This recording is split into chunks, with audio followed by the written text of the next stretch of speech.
Salutare lume și bine v-am găsit la primul meu vlog. Da, eu sunt Idași de la Classic Gaming România. Bine, în acest episod vom discuta despre un film de groază. O, da, asta e frumos. Numele filmului este... Salut, băieți! Uitați ce-ați văzut. Uitați. Catană și toporă, ești un tâmpită, dau omor. Taci, mă, că eu am cuțitul. Stai departe, stai am departe. cuțitul. Stai departe, e cuțitul meu, animalele a luat de pe omul meu. Uita-mă la puiuț!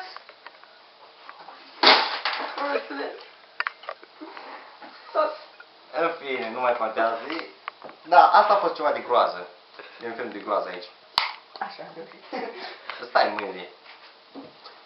Bun, deci, cel mai mișto film care l-am văzut este... Nu o să ghiciți niciodată. Vorbește. Vorbește. Vorbește, mă, că am detalii. Detalii, mă. N-auzi. Vorbește. Taci, mă, că te tai pe tine. Bine, deci filmul de groază este... Ghiciți. Insiders! Da, nici eu nu știu ce am spus, nici nu știu ce înseamnă filmul. Îmi place mult filmul pentru că... Deci, Insiders e un film de groază frumos, care vă sperie și povestea e cam în... Băi, dă cuțitul, Ia-mâna. dă-mă picioarele, dă-mi cuțitul. Ia mâna. Am soacă, nebune. De data asta nu e un cuțit de fier și tu o să am de plastic. Contează, mene lungă. Am ceva mai lung în pantaloni. Nu cred.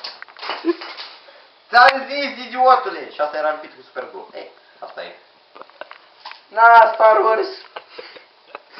Bombe! Așa și aia din pantaloni. Te vede pe tine să știi că așa se face, știi că se culcă. Bine, deci era la un film de groază, da? Da. Cred. Bine, ăla acum a strânit pe jos piesele mele. Așa, filmul de groază, poveste cam tâmpită, însă scenele, eu zic că sunt făcut destul de bun. Expresiile și mai și, dă-te, bă.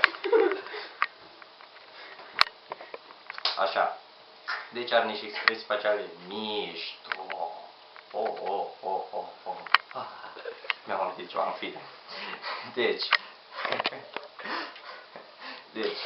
expresii, regizor și cea mai mișto chestie, dacă mai dai cu aia la mine te omor.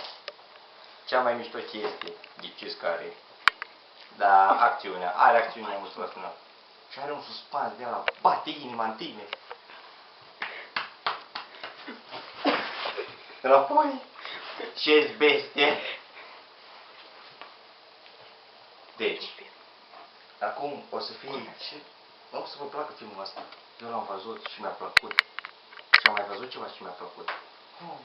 O găgică. Oh, da, și nu erau două. Așa, trecem la subiect. Nu era vorba despre fete, era vorba despre un film, da? Deja suntem la un film și...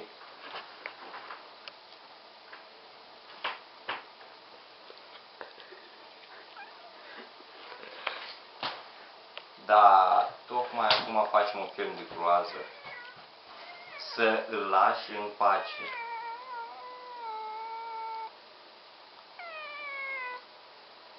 Bine, lasă-l. Asta e la orbu? Da, și s-a agățat într-un prost. Ah, deci asta era la neorbu. Da, dar și așa nu i-a la tine. Bine, să îl lăsăm în pace. Nu-l mai luați în seamă, eu sunt acțiunea. Eu. Bine. Tu ai copii?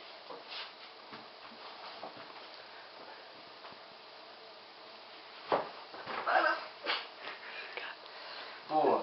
Deci nu poți face nimic aici în casa asta fără să faci cu cineva.